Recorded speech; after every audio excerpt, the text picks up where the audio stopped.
Guntu Western Front June 1944 was made in 1997 by Electrocoin Japan. It was exclusively released in Japan on the Sony PlayStation.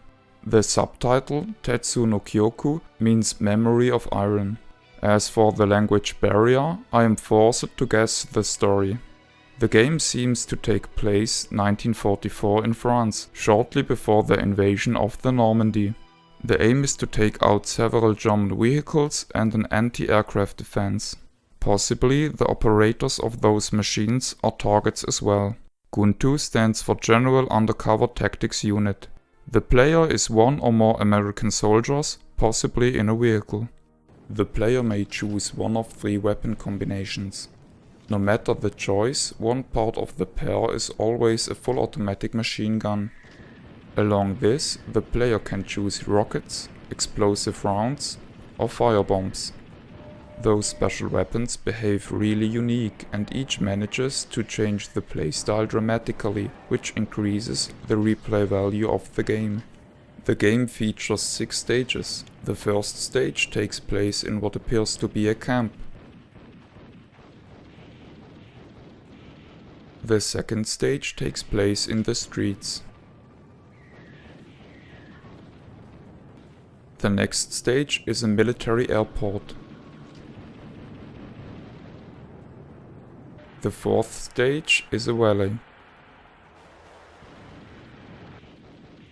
The fifth stage is the entrance to the headquarters. And the final stage plays inside the headquarters. The levels are usually concluded with a boss fight against a tank, although 2 levels let you face the boss from the very beginning. Furthermore, the boss of the 3rd level is an anti-aircraft defense. The game lets the player save the progress and allows free choosing amongst completed levels. The levels are selected on a map screen. There is no life bar. Instead, the level time limit serves this purpose. The player loses time when getting hit. Depending on the nature of the hit, the player loses more or less time. Time can be gained by shooting enemies or more notable projectiles thereof. If the player runs out of time, the game is over. However, the game features unlimited continues, which let the player retry from the start of the level.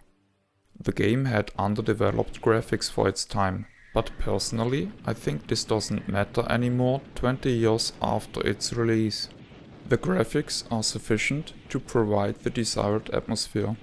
The enemies look intriguing and show a wide variety. The soundtrack consists mostly of rock music and is really well done. Personally, I had a great time playing this game.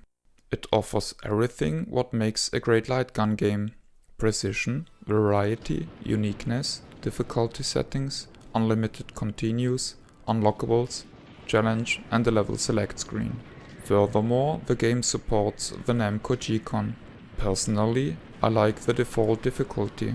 The screen clearing flame bombs are imbalanced and take out the fun from the game as they are too strong. Concerning the strength, the explosive rounds are somewhat in between the rockets and the flame bombs. I recommend using the rocket combination, which provides a fair share of challenge involving the feeling of achievement and an accelerated heartbeat during certain segments. Personally, I found stage 3 the most difficult part of the game.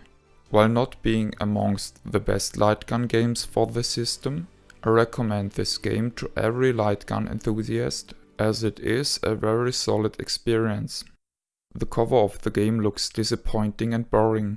It lacks the beautiful drawn artwork from the game, and the pixelated logo looks dilettantish. This is the end of the review. My name is Ben. I thank you for viewing.